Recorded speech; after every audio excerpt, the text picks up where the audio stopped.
Students, आपके exam जो है क्लास 12th के एग्जाम बहुत ही ज़्यादा नियर है। ठीक है, तो यहाँ पर मैं आपके लिए ऑब्जेक्टिव क्वेश्चंस लाया हूँ।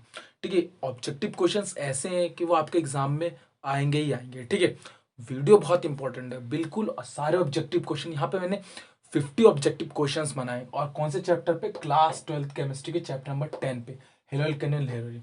ऐसे ही मैंने सभी चैप्टर्स के ऊपर वीडियोस बनाए, सभी चैप्टर के ऑब्जेक्टिव्स पे। तो अगर उनकी वीडियोस आप देखना चाहते हैं तो लिंक मैंने डिस्क्रिप्शन में दिया, तो वहाँ जाके आप उसकी प्लेलिस्ट खोल के और भी चैप्टर्स के ऑब्जेक्टिव्स को देख सकते हैं। तो सबसे पहले हम बात करते हैं चैप्टर 10 के ऑब्जेक्टिव नंबर फर्स्ट की। ठीक है, वीडियो को आप एंड तक देखना, वीडियो थोड़ा बड़ा है।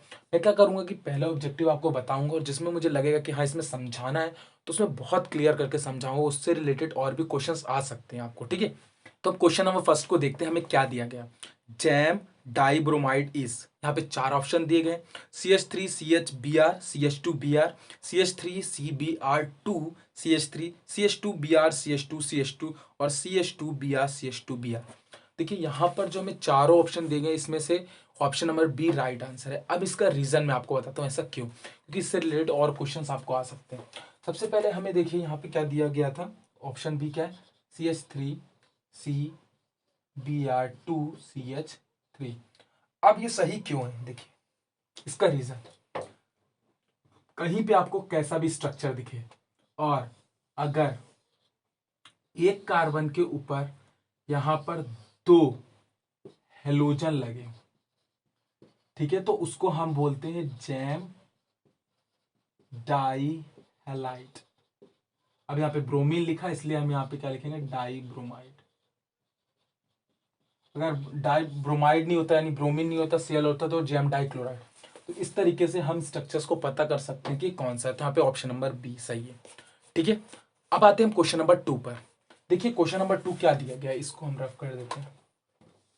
वीडियो थोड़ा बड़ा होगा, टेंशन मत लीजिए, बहुत अच्छे से मैं सारे ऑब्जेक्टिव आपको क्लियर करने वाला हूँ। ठीक है, IUPAC name of CH3 3CCl, यानी कि देखिए CH3 3CCl। ठीक, इसका हमें IUPAC नेम बताना है। यहाँ पे चार ऑप्शन दिए गए, 3 chlorobutane, 2 chloro 2 methyl propane, T butyl chloride और N ब्यूटाइल क्लोराइड। ठीक है, हमें यहाँ पे क्या दिया गया है, चार ऑप्शन। इसमें से हमारा जो ऑप्शन नंबर सेकंड है 2 क्लोरो 2 मिथाइल प्रोपेन, वो सही आंसर है। ठीक है, अब ये आपको IUPAC नेम पता है तो आपको ये मैं समझाने की जरूरत नहीं पड़ेगी, लेकिन फिर भी आप बता देता हूँ। इसको हम कैसे लिख सकते हैं, देखिए CH3, ठीक है, CH3 है ना, और CCl।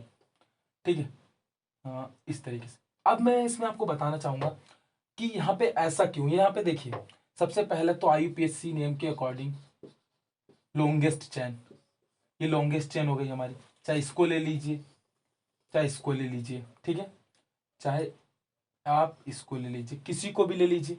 यहाँ पर देखिए हमारा बन क्या रहा है, 3 का, यानी कि प्रोपेन बन रहा है। तो सीधी बात, जब प्रोपेन बन रहा है तो ऑप्शन नंबर 3 और ऑप्शन नंबर 4 और ऑप्शन नंबर 1 तीनों एलिमिनेट हो गए। क्यों? क्योंकि देखिए डायरेक्टली यहाँ पे हमारा प्रोपेन बन रहा है और ऑप्शन में आप एक जगह प्रोपेन दिख गया और तीनों में ब्यूटेन या ब्यूटाइल लिखा हुआ है, तो डेफिनेटली इसका आंसर 2 होगा। ये पहचान करने की तरीका है। तो देखते हैं क्वेश्चन नंबर 3 में क्या है, which of the following is a primary halide, isopropyl iodide, secondary butyl iodide, tertiary butyl bromide और नियो हेक्साइल क्लोराइड। तो यहां पर हमें चार ऑप्शन दिए गए, इसका सही आंसर मैं आपको बता देता हूं। पहले नियो हेक्साइल क्लोराइड। अब ऐसा क्यों, देखिए यहाँ पे हमें क्या बताना है कि प्राइमरी हेलाइड कौन सा है। ठीक है, तो यहाँ पर एक में सेकेंडरी लिखा है, एक में टर्शरी लिखा हुआ है एक ऑप्शन में, तो ये तो वैसे ही एलिमिनेट हो गए।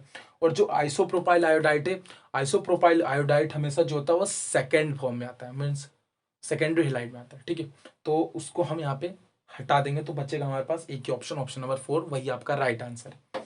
अब आते हैं क्वेश्चन नंबर 4 में, when two halogen atom are attached to same carbon atom when then it is। अभी मैंने आपको क्वेश्चन नंबर फर्स्ट में बताया कि जब एक ही कार्बन पे दो हेलोजन हो तो हम उसको क्या बोलते हैं। यहाँ पे चार ऑप्शन आपको दिए गए, vic dihalide, option number B gem dihalide, alpha कोहेलाइड और अल्फा बीटा हेलाइड। तो यहाँ पे ऑप्शन क्या है, जैम डाई हेलाइड।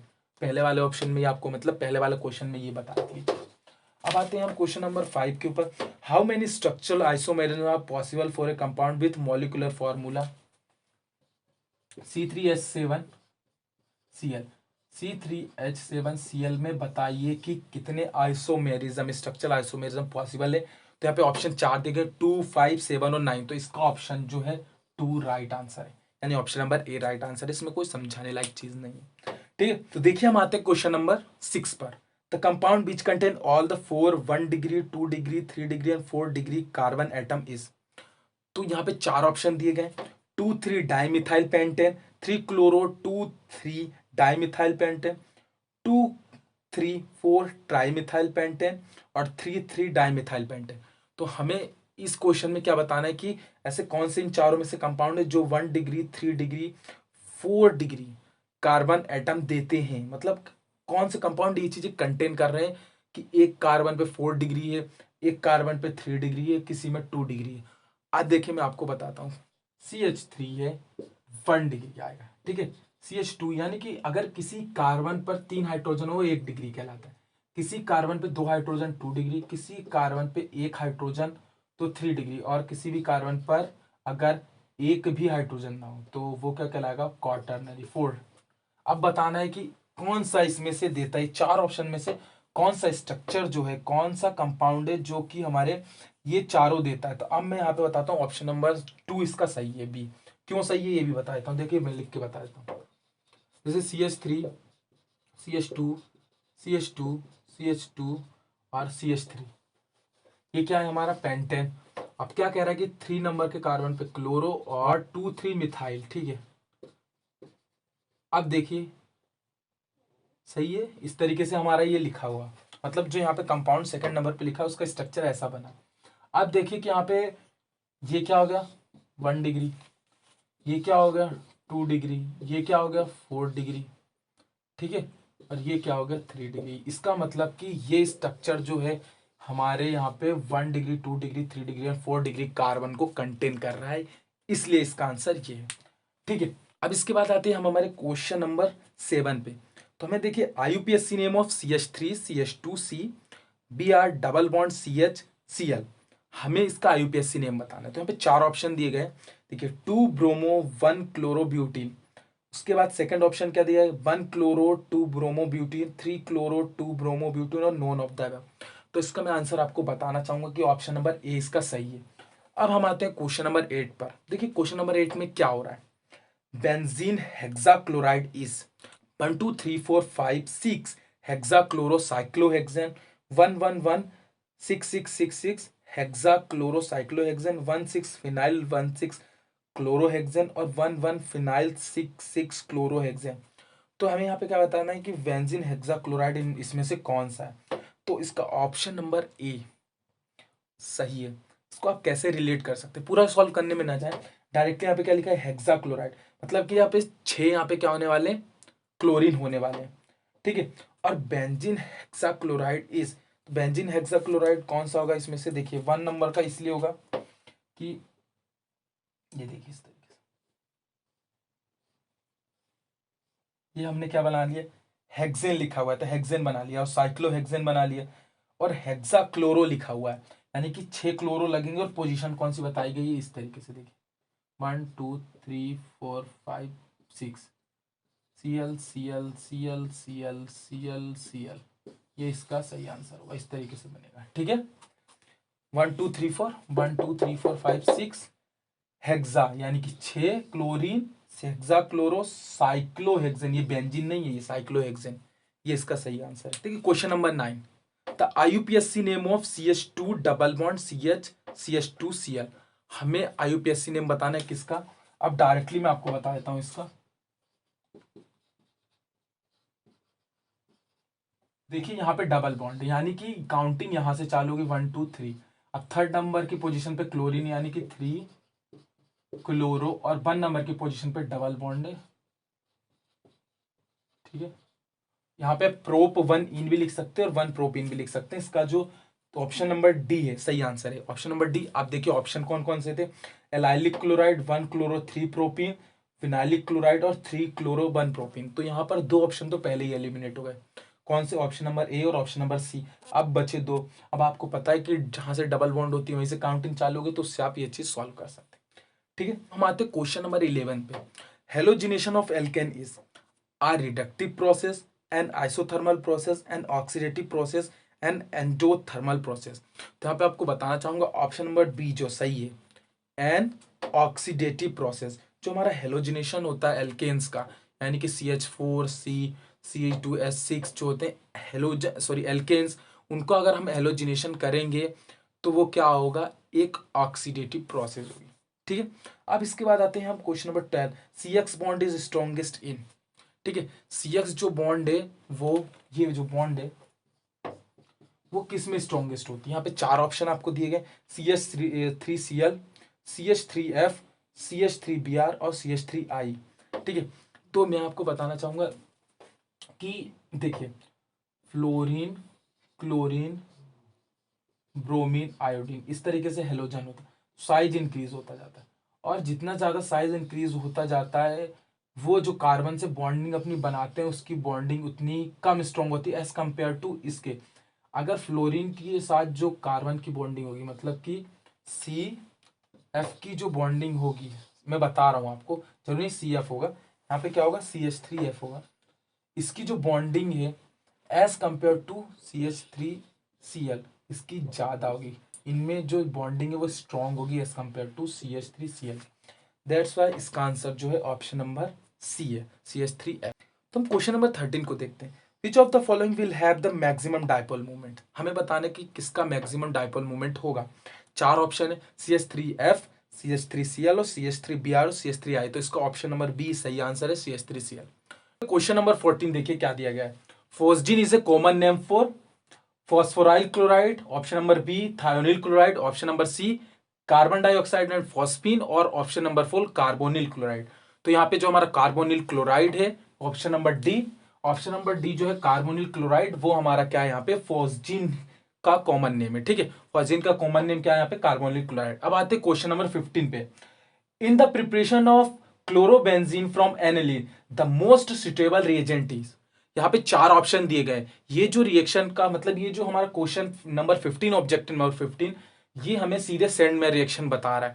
यहाँ पे आपको पता है कि सेंड में रिएक्शन में हम क्या यूज करते हैं, नाइट्रस एसिड और Cu2H2 in the presence of heat.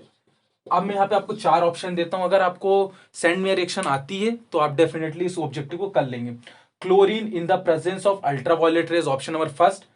Chlorine in the presence of AlCl3, question number second. Nitrous acid followed by heating with Cu2H2 यानी कि कुप्रस क्लोराइड, और option number D HCl and cuprous chloride. मैंने आपको बताया है कि ये हमारी क्या सेंड में रिएक्शन है, जिसमें क्या होता है कि एनिलीन से हम क्या यहाँ पे बनाते हैं, एल्काइल हैलाइड बनाते हैं, सॉरी बेंजाइल हैलाइड बनाते हैं। ठीक है, अब हम बात करते हैं क्वेश्चन नंबर 17 की। ये भी हमारा जो है एक रिएक्शन का ही है। इसमें हमें बताना है कि रिएजेंट PCl5 का बताना है कि कैसे हम PCl5 का जो है इन 4 रिएक्शन में कौन सी रिएक्शन में यूज करने वाले। तो अगर आपने यहाँ पे प्रिपरेशन पढ़ी होगी, ठीक है, प्रिपरेशन पढ़ी होगी किसकी, हेलो एल्केन्स की प्रिपरेशन पढ़ी होगी, तो उसमें आपने ये पढ़ा होगा PCl5 से हम कैसे इसका यूज करके बनाते हैं। तो जो ऑप्शन नंबर सेकंड है वो हमारा आंसर है। हम एल्कोहल में PCl5 को ऐड करके हम यहाँ पे अपना क्या बना सकते हैं, इस रिएजेंट को ऐड करके हम यहाँ पे हेलो एल्केन बना सकते हैं। हमारा ऑप्शन नंबर 2 सही है। हम आते क्वेश्चन नंबर 18 पे बात करते हैं। क्वेश्चन नंबर 18 हमारा यहाँ पे क्या है, decreasing order of boiling point बताना है। 4 ऑप्शन दिए गए, इन 4 ऑप्शंस में से हमारा जो ऑप्शन नंबर सी है वो राइट आंसर है। ठीक है, अब ऐसा क्यों है, देखिए RI, RBr, RCl और RFF, यहाँ पे 4 दिए गए, ये डिक्रीजिंग ऑर्डर में लिखे गए। क्या, RI, RBr, RCl और RF। अब ऐसा क्यों है, इसका सबसे ज्यादा बॉइलिंग पॉइंट क्यों होगा। देखिए क्या होता है कि जैसे जैसे साइज बढ़ता जाता है वैसे वैसे वंडर वॉल फोर्स इंक्रीज होता जाता है, और वंडर वॉल फोर्स इंक्रीज होने के कारण इनके बीच में फोर्स ऑफ अट्रैक्शन बढ़ता है, जिसके कारण देखिए सबसे ज्यादा बड़ा साइज आई का होगा, उससे छोटा BR का होगा, उससे छोटा CL का होगा, और सबसे छोटा RF का होगा। तो इसका साइज बड़ा यानी कि इसका बॉइलिंग पॉइंट ज्यादा होगा, है ना, और इधर जाते जाते डिक्रीज होता जाएगा। तो ये इसका ऑर्डर है बॉइलिंग पॉइंट का। ठीक, अब बात करते हैं क्वेश्चन नंबर 19 की। यहाँ पे हमें क्या बताना है क्वेश्चन नंबर 19 में ऑब्जेक्टिव के, कि कौन सी बेस्ट मेथड होती है एल्कोहल की प्रिपरेशन करने के लिए। ठीक है, तो यहाँ पे हमें 4 ऑप्शन दिए गए।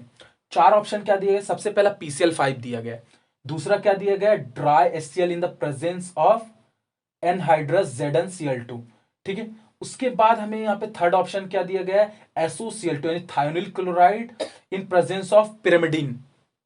और फोर्थ ऑप्शन क्या दिया गया, नोन ऑफ दिस। तो यहाँ पे जो हमारा SOCl2 यानी option number C right answer है। अगर हम SOCl2 in the presence of pyrimidine के प्रेजेंस में हम ये अगर थायोनिल क्लोराइड का यूज करेंगे, ये बेस्ट मेथड कहलाएगी हमारा अल्कोहल से एल्काइल क्लोराइड बनाने की। ठीक है, अब इसके बाद हम आते हैं क्वेश्चन नंबर 20 पे। तो हमें देखिए क्वेश्चन नंबर 20 में क्या बताना है कि ये जो चार दिए गए हैं कौन कौन से, methyl iodide, methyl bromide, methyl chloride और मिथाइल फ्लोराइड, इन चारों में से रूम टेम्परेचर पे लिक्विड कौन सा होता है। ठीक है, तो इसका सही आंसर क्या है, CH3I, यानी कि मिथाइल आयोडाइड जो होता है वो रूम टेम्परेचर पे क्या होता है, लिक्विड होता है। ठीक है, अब हम बात करते हैं क्वेश्चन नंबर 21 की। ठीक है, the catalyst use in the preparation of an alkyl chloride by the action of dry HCl on the alcohol is. हमें देखिए क्या बताना है, एल्कोहल ROH प्लस HCl यानी कि ड्राई HCl। अब इसमें हम कौन सा कैटेलिस्ट यूज करें कि हमें यहाँ पे सिंपल तरीके से क्या मिल जाए, हमारा एल्काइल क्लोराइड। तो मैं आपको बताया था उसमें चार ऑप्शन दिए गए, anhydrous AlCl3, FeCl3, anhydrous ZnCl2 और Cu। तो यहां पर क्या होगा, एनहाइड्रस ZnCl2 ये हमारा राइट आंसर होगा। ठीक है, ऑप्शन नंबर सी यहाँ पे सही है। अब हम बात करते हैं किसकी, क्वेश्चन नंबर 22 की। Chlorobenzene is prepared commercially by, यहां पर चार ऑप्शन दिए गए, Raschig process, Wurtz Fittig reaction, Friedel Crafts reaction और रिग्नार्ड रिएक्शन। ठीक है, चार। अब यहां पे मैं आपको बता दूं ये क्वेश्चन बार बार आपसे पूछ सकता है, किसी भी फॉर्म में पूछ सकता है कि क्लोरोबेंजीन के हम प्रिपरेशन कमर्शियली कैसे कर सकते हैं, यानी मास प्रोडक्शन में कैसे कर सकते हैं। तो इसका सही आंसर है ऑप्शन नंबर ए, रैशिंग रिएक्शन। ठीक है, इस चीज को आप बिल्कुल ध्यान में रखिए और ये इंपॉर्टेंट क्वेश्चन है, इसको आप लर्न कर सकते हैं कि रैशिंग जो रिएक्शन है वो यूज होती है हमारी क्लोरोबेंजीन की प्रिपरेशन, कमर्शियली प्रिपरेशन के लिए। ठीक है, बात करते हैं अब क्वेश्चन नंबर 23 की। Which of the following possesses highest melting point, यहाँ पे चार ऑप्शन दिए गए, chlorobenzene, meta dichlorobenzene, ortho dichlorobenzene और पी यानी कि पैरा डाइक्लोरोबेंजीन। चार ऑप्शन है, ऑप्शन नंबर यहाँ पे 4 सही है, पैरा डाइक्लोरोबेंजीन। अब ऐसा क्यों, ऐसा इसलिए है कि जिस कंपाउंड में पैरा पोजीशन पे अगर, देखिए पैरा पोजीशन पे अगर क्लोरीन है, एक एक तो रहेगा ही, यहाँ पे डाइक्लोरीन की बात हो रही, तो एक तो सबसे फर्स्ट नंबर की पोजीशन पे रहेगा। देखिए इस तरीके से बनेगा ये, है ना। अब इस तरीके से बनेगा, तो ये क्या होती है, पैरा पोजीशन होती है, ये क्या होती है, मेटा, ये होती है ऑर्थो। तो कंपाउंड के पास सबसे ज्यादा स्टेबिलिटी जो होती है वो पैरा पोजीशन पे ही होती है, ये चीज आपको समझ लेनी चाहिए। इसलिए यहां पर क्या होता है कि इसका मेल्टिंग पॉइंट सादा होता है। Question number 24, when 2-bromo-butane react with alcoholic KOH the reaction is called. देखिए यहां पर क्या कहलाएगी रिएक्शन, जो हमारी रिएक्शन है जब 2-chloro-butane एल्कोहलिक KOH के साथ यहाँ पे रिएक्शन देगा तो क्या कहलाएगी। चार ऑप्शन दिए गए हैं यहाँ पे आपको, हेलोजिनेशन, क्लोरीनेशन, हाइड्रोजिनेशन और डीहाइड्रोहेलोजिनेशन। तो यहाँ पे ऑप्शन नंबर 4 जो है वो सही है, डीहाइड्रोहेलोजिनेशन। ठीक है, देखिए हम क्वेश्चन नंबर 25 की बात करते हैं। देखिए क्वेश्चन नंबर 25 में क्या दिया गया, एन एल्काइल हैलाइड यानी कि RX, ठीक है, react with metallic sodium in dry ether, the reaction is known as. ये जब रिएक्शन होगा ड्राई ईथर और मेटेलिक सोडियम, ये सिंपल सा, जब भी हमें ड्राई ईथर दे और बहुत सारे यहाँ पे क्वेश्चन दिए हो, जब हमें एल्काइल हैलाइड दिया हो, ड्राई ईथर दिया होगा और ऑप्शन में क्या हो कि वुड्स रिएक्शन दी हुई हो, तो हमेशा ऑप्शन नंबर सी यहाँ पे तो सही है, वुड्स रिएक्शन। लेकिन ये एक तरीके से हम कह सकते हैं कि जब भी ड्राई ईथर की बात हो और आपको चीजें नहीं समझ में, ड्राई ईथर दिखे और यहाँ पे क्या दिखे हमें, RX दिखे, यानी कि एल्काइल हैलाइड, यानी कि CH3Cl या फिर CH3CH2Br, ऐसा कुछ भी दिखे और यहाँ पर क्या दिखे ड्राई ईथर, तो आप आंख बंद करके लगा दीजिए। जब भी वुड्स अगर हो, यहाँ पर वुड्स रिएक्शन अगर हो ऑप्शन में, तो वुड्स रिएक्शन वो सही आंसर होगा। यहाँ पे देखिए Frankland reaction, Sandmeyer reaction, Wurtz reaction और कॉल्बी रिएक्शन, तो सही आंसर इसका क्या है, वुड्स रिएक्शन। ठीक है, question number 26, which of the following is most preferred to prepare alkyl chloride from alcohol. देखिए एल्कोहल से एल्काइल क्लोराइड बनाना है, तो यहां पर हम कौन से रिएजेंट को सबसे ज्यादा प्रीफर करेंगे। चार ऑप्शन है, कंसंट्रेटेड HCl, SOCl2, PCl5 और PCl3। तो यहाँ पे जो है SOCl2 थाइनोल क्लोराइड राइट आंसर है।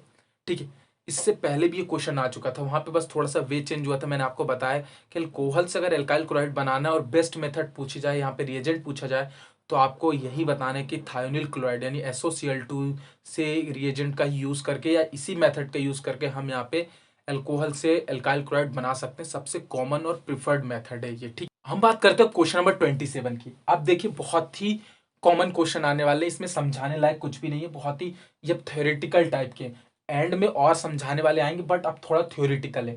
ठीक है, racemic compound has equimolar mixture of enantiomer 1:1 mixture of enantiomer and distereomer 1:1 mixture of distereomers 1:2 mixture of enantiomer। तो इसका सही ऑप्शन है क्या? Equimolar mixture of enantiomer. ठीक है, अब हम बात करते हैं क्वेश्चन नंबर 28 की।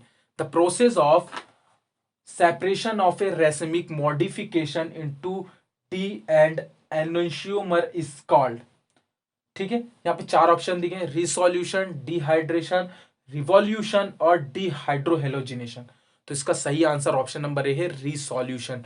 ठीक है, अब देखिए हम क्वेश्चन नंबर 29 की बात करते हैं। ठीक है, an important chemical react method to resolve a racemic mixture makes use of formation of. चार ऑप्शन है, a meso compound, diastereomers, enantiomer and racemates.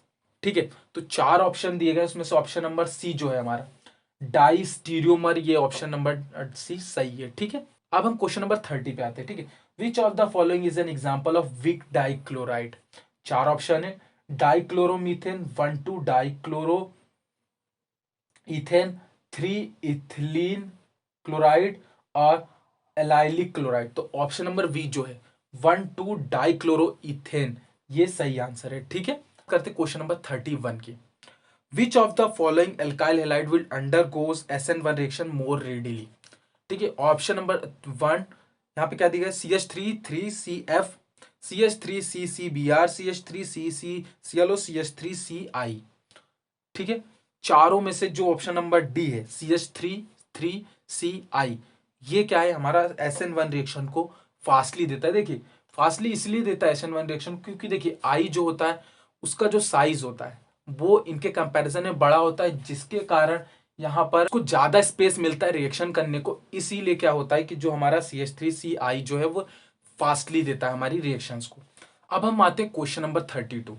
ठीक है, बहुत ही इंपॉर्टेंट है, order of reactivity for SN2 reaction. देखिए SN2 रिएक्शन के लिए order of reactivity बतानी है, तो यहां पर मैं आपको बता दूं कि SN1 और SN2 ये दो क्वेश्चन है, ऑप्शन नंबर 32 और क्वेश्चन नंबर 33, दोनों में हमें रिएक्टिविटी बतानी किसकी, SN2 और SN1 की। तो मैं आपको बता देता हूँ यहीं से दोनों क्वेश्चन 32 और 33 दोनों बता देता हूँ आपको।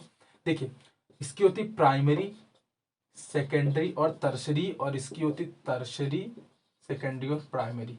ये क्या है, दोनों इसके ऑर्डर ऑफ रिएक्टिविटी, यानी primary halide, secondary halide, tertiary halide, tertiary halide, secondary halide और प्राइमरी हेलाइड। ये क्या है, इसकी order of reactivity increasing order में, मतलब प्राइमरी सबसे ज्यादा होता है और उसके बाद सेकेंडरी, उसके बाद टर्शरी। इसमें क्या होता है SN1 में कि टर्शरी सबसे ज्यादा तेजी से देता है रिएक्शंस को, सेकेंडरी फिर प्राइमरी। तो ये ऑर्डर ऑफ रिएक्टिविटी है। यहाँ पर दोनों क्वेश्चन को मैंने इकट्ठा दे दिया, यहाँ पे ऑप्शंस भी दिख रहे हैं आपको, इसमें से करेक्ट आंसर आप इस तरीके से कर सकते हैं। अब इसके बाद हम आते हैं क्वेश्चन नंबर 34 में, how many steps are there to complete reaction for SN1 reaction. अब देखिए बहुत ज्यादा कंफ्यूजन होता है, SN1 रिएक्शन जो होती है कितनी स्टेप्स में मतलब कंप्लीट होती है। तो हमेशा हमें लगता हो कि एक लिखा तो एक स्टेप में, बट ऐसा नहीं होता। SN1 हमेशा 2 स्टेप में होती है और SN2 हमेशा 1 स्टेप में होती है। तो इस चीज को आप ध्यान रखना, यहाँ पर ये ऑब्जेक्टिव आया है। ठीक है, क्वेश्चन नंबर 35 की बात करते हैं। Optically active isomer but not mirror image are called, मतलब ऑप्टिकली एक्टिव होते हैं बट मिरर इमेज में एक्टिव नहीं होते, ऐसे हम आइसोमर्स को क्या कहते हैं। देखिए यहाँ पे हम उसका सही आंसर देखिए चार ऑप्शन दिखे, नेशियोमर, मेसोमर, टोटोमर और डाइस्टीरियोमर्स। तो सही आंसर डाइस्टीरियोमर्स है। ठीक है, अब इसके बाद हम आते हैं क्वेश्चन नंबर 36 पर, ethylene dichloride can be prepared by adding HCl2। ठीक है, ये क्वेश्चन इससे पहले भी आ चुका है, फिर से ये क्वेश्चन आ गया। ठीक है, तो यहाँ पे सही ऑप्शन है इथिलीन ग्लाइकोल। अब बात करते हैं क्वेश्चन नंबर 37 की, the position of Br in the compound. यहाँ पे कंपाउंड देगा, हमें यहाँ पे पोजीशन बतानी Br की। कौन सी, एलाइलिक है, एराइलिक है, विनाइलिक है, सेकेंडरी है। तो एक चीज मैं आपको बताना चाहूंगा कि जब भी बात अनसेचुरेटेड कंपाउंड्स की होती है, देखिए ये अनसेचुरेटेड है, CH3 CH double bond CH CH3 और एक CH3Br, इस तरीके से ये लिखा हुआ है। ठीक है, ये थोड़ा सा दूर बना देता हूँ, जैसा वो है उसी का मैंने यहाँ पे लिख दिया। तो इस तरीके से ये है। अब डबल बॉन्ड यहाँ पे, तो काउंटिंग कहाँ से चालू होगी, यहाँ से चालू होगी, क्योंकि ये पास है यहाँ से। ठीक, अगर इधर कहीं डबल बॉन्ड होता तो इधर से चालू होती। अब इधर से जब काउंटिंग चालू हुई है तो मतलब कि ये डबल बॉन्ड जो है इस कार्बन के पास है। अब जिस कार्बन पर डबल बॉन्ड होता है उसके कार्बन को छोड़ के सेकंड नंबर के कार्बन पे अगर हमारा यहाँ पे हेलोजन लगा होता है, उसी को हम क्या कहते हैं, उसी को हम क्या कहते हैं, एलाइलिक। ठीक है, इसलिए इसका आंसर क्या है, ए, एलाइलिक क्लोराइड इसका आंसर है। अगर यहाँ पे Br लगा होता ना तो ये क्या हो जाता, हमारा विनाइलिक हो जाता। अगर यहाँ पे नहीं लगा हुआ है, लगा कहाँ पे, एक कार्बन को छोड़ के दूसरे कार्बन पे, इसलिए हमारा क्या है, एलाइलिक। तो इस तरीके से इसका आंसर क्या होगा, ऑप्शन नंबर ए। अब बात करते हैं क्वेश्चन नंबर 38 की। In SN1 reaction the racemisation takes place, it is due to, चार ऑप्शन दिए गए, inversion of configuration, retention of configuration, conversion of configuration और बोथ ए एंड बी। तो मैं आपको बताना चाहूंगा इन्वर्जन और रिटेंशन दोनों होता है क्या, किसके लिए, SN1 रिएक्शन पे इन्वर्जन भी होता है और रिटेंशन दोनों होता है किसी भी कंपाउंड का। ठीक है, तो ऑप्शन नंबर ए और बी दोनों सही है। ठीक है, बहुत सही है, यानी ऑप्शन नंबर 4। अब बात करते हैं क्वेश्चन नंबर 39 की। An allylic halide by formation of its Grignard reagent and heating with water yield propane, what is the original alkyl halide. तो हमें यहाँ पे चार ऑप्शन दिए गए, methyl iodide, ethyl iodide, ethyl bromide और प्रोपाइल ब्रोमाइड। तो यहाँ पर जो हमारा सही आंसर है वो ऑप्शन नंबर डी है, प्रोपाइल हैलाइड। ठीक है, क्वेश्चन नंबर 40 की बात करते हैं। Methyl ketone is identified by, यानी कि मिथाइल कीटोन कैसे आइडेंटिफाई हम कर सकते हैं। ठीक है, सबसे पहले चार ऑप्शन दिए, iodoform test, Fehling solution, Tollens reagent और स्किफ्स रिएजेंट। तो मैं आपको दो चीज बताना चाहूंगा, फेलिंग और टॉलेंस दोनों पहले ही डिस्क्वालीफाई हो जाते हैं, क्योंकि यहाँ पे हम कीटोन के लिए फेलिंग और टॉलेंस दोनों को यूज नहीं करते। क्यों, क्योंकि रिएक्शंस ही नहीं देते हैं। टॉलेंस ये एल्डिहाइड के लिए होते हैं। ठीक है, तो हम जब कीटोन की बहुत ही माइल्ड कंडीशन में अगर होना है तो होगा, होता ही नहीं है। ये चीज़ तो मैं आपको बता दूं कि यही तो आइडेंटिफाई करने का तरीका है ना, कि अगर हमने कोई सॉल्यूशन लिया और उसमें टॉलेंस रिएजेंट डाला, अगर उसने रिएक्शन नहीं दी, और फिर हमने फेलिंग डाला उसने रिएक्शन नहीं दी, तो आप समझ जाइए कि वो कीटोन है। ठीक है, ये आइडेंटिफाई करने का तरीका होता है। अब यहाँ पे बच्चे स्किप्स रिएजेंट और आइडोफॉर्म रिएक्शन, तो आपने ये रिएक्शन पढ़ी है, मीथेन जो है मिथाइल कीटोन को आइडेंटिफाई हम आइडोफॉर्म रिएक्शन से करते हैं।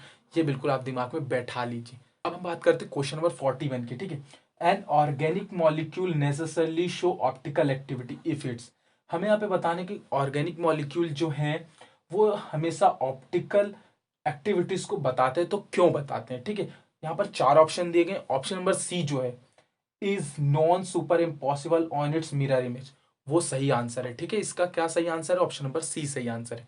ये बहुत ही ज्यादा पूछने वाला ऑब्जेक्टिव, इस चीज को आप ध्यान में रख लीजिए, इसके पहले वाला ऑब्जेक्टिव और ये दोनों इंपॉर्टेंट ऑब्जेक्टिव। अब हम आगे देखते हैं। ठीक है, which one of the following compound when heated with QH and primary amine gives carbylamine test. अब देखिए कार्बाइलमाइन रिएक्शन की बात हो रही है, तो हम यहाँ पे देखिए कार्बाइलमाइन के रिएक्शन में हम, आपको पता है कि हम रिएजेंट क्या लेते हैं, CHCl3 ही लेते हैं, CHCl3 लेते हैं, तो हमारा कार्बाइलमाइन देता है, यानी ऑप्शन नंबर ए जो है वो सही आंसर है। आपको तो पता ही अगर आपने कार्बाइलमाइन रिएक्शन को पढ़ा होगा, बहुत ही इंपॉर्टेंट रिएक्शन, इसको जरूर करके जाना एग्जाम में। ठीक है, अब हम आते हैं क्वेश्चन नंबर 43। ठीक है, the reaction in which phenol differ from alcohol is, हमें ऐसी रिएक्शन बताना है कि जिसमें फिनोल जो है वो एल्कोहल से अलग बिहेव करता है। ठीक है, तो इसका ऑप्शन नंबर सी जो right answer, it form yellow crystal of iodoform, तो ऑप्शन नंबर सी राइट है। अब हम बात करते हैं क्वेश्चन नंबर 44 की। हेक्साक्लोरोमीथेन इज ऑल्सो कॉल्ड, हेक्साक्लोरोमीथेन को हम और क्या कहते हैं, यहाँ पे चार ऑप्शन दिए गए, artificial sweetener, artificial camphor, artificial polymer, none of this. Option number B सही है, आर्टिफिशियल कैम्फर। हेक्साक्लोरोइथेन को हम यहाँ पे आर्टिफिशियल कैम्फर कहते हैं, ये चीज नोट कर लीजिए। ठीक है, ये बहुत इंपॉर्टेंट ऑब्जेक्टिव है। ऐसे जो ऑब्जेक्टिव रहते हैं इस टाइप के, is called, is known as, ये बहुत ही इंपॉर्टेंट होते हैं, चाहे कैसे भी ऑब्जेक्टिव हो, आपको लगे आने वाले नहीं, बट उसको जरूर करना। अब हम बात करते हैं question number 45, which of the following gives iodoform test. देखिए इनमें से कौन सा जो है आइडोफॉर्म टेस्ट को देता है। ठीक है, ये ऑब्जेक्टिव बहुत ही इंपॉर्टेंट ऑब्जेक्टिव, जितने भी मैंने पढ़ा बहुत मेहनत से बनाए, तो आप इसको जरूर करके जाना। ठीक है, मैं नहीं जानता, करके ही जाना पड़ेगा आपको एग्जाम में। तो यहाँ पे ऑप्शन नंबर ए जो है राइट आंसर है। CH3CH2OH जो है वो राइट आंसर है। यही क्या होता है कि हमें आइडोफॉर्म टेस्ट देने में हेल्प करता है। अब बात करते हैं क्वेश्चन नंबर 46 की, which of the following is added to chloroform to slow down its aerial oxidation in the presence of light. अब यहाँ पे हमें बताना है कि हम कौन सा चीज, ऐसी कौन सी चीज को हम ऐड करते हैं इन चार ऑप्शंस में से, कौन कौन से, carbonyl chloride, ethyl alcohol, sodium hydroxide और नाइट्रिक एसिड। तो हम बता दूं ऑप्शन अपना बी, इथाइल अल्कोहल सही आंसर है। हम इसको ऐड करके क्या करते हैं, क्लोरोफॉर्म की रिएक्शन को स्लो डाउन करते हैं। ठीक है, अब हम बात करते हैं क्वेश्चन नंबर 47 की, CHCl3 react with concentrated HNO3 to give. तो option number C Cl3NO2, option number A right answer है। ठीक है, यहाँ पे option number A right answer इसलिए है, देखिए CHCl3 जब भी रिएक्ट करता है कंसंट्रेटेड HNO3 के साथ, तो हमें यही आंसर देता है, यानी कि यही हमें प्रोडक्ट देता है। अब बात करते हैं क्वेश्चन नंबर 48 की, important question, most important, most से भी most important question. Chloroform when kept open is oxidise to. Phosgene में ऑक्सीडाइज हो जाता है अगर हम अपने क्लोरोफॉर्म को ओपन में रखते हैं, COCl2 में ये क्या होता है कि कन्वर्ट हो जाता है, बहुत ही पॉइजनस होता है, इसलिए हम क्लोरोफॉर्म को ओपन में नहीं रखते। ऑप्शन नंबर बी राइट है। आई होप आपको ये जा रहे ऑब्जेक्टिव्स बहुत अच्छे लगे होंगे, बहुत ही इंपॉर्टेंट ऑब्जेक्टिव आप करके जाना, इसमें से एग्जाम में जरूर आएगा। ठीक है, और ऐसे ही और ऑब्जेक्टिव की लिंक मैंने डिस्क्रिप्शन में दी, और भी इंपॉर्टेंट ऑब्जेक्टिव से, चाहे आप इंपॉर्टेंट चैप्टर्स के क्वेश्चन चाहते हैं या फिर चाहे इंपॉर्टेंट ऑब्जेक्टिव्स चाहते हैं, सभी चैप्टर्स के ऑब्जेक्टिव्स के लिंक, चैप्टर्स की लिंक डिस्क्रिप्शन में है, और उसके प्लेलिस्ट की लिंक डिस्क्रिप्शन में, तो वहाँ जाकर आप वीडियोस को देख सकते हैं। आई होप आपको वीडियो अच्छा लगा होगा। वीडियो अच्छा लगा तो वीडियो को लाइक और चैनल को सब्सक्राइब जरूर करें, ताकि और ऐसी अच्छी अच्छी वीडियोस आप देखते रहें।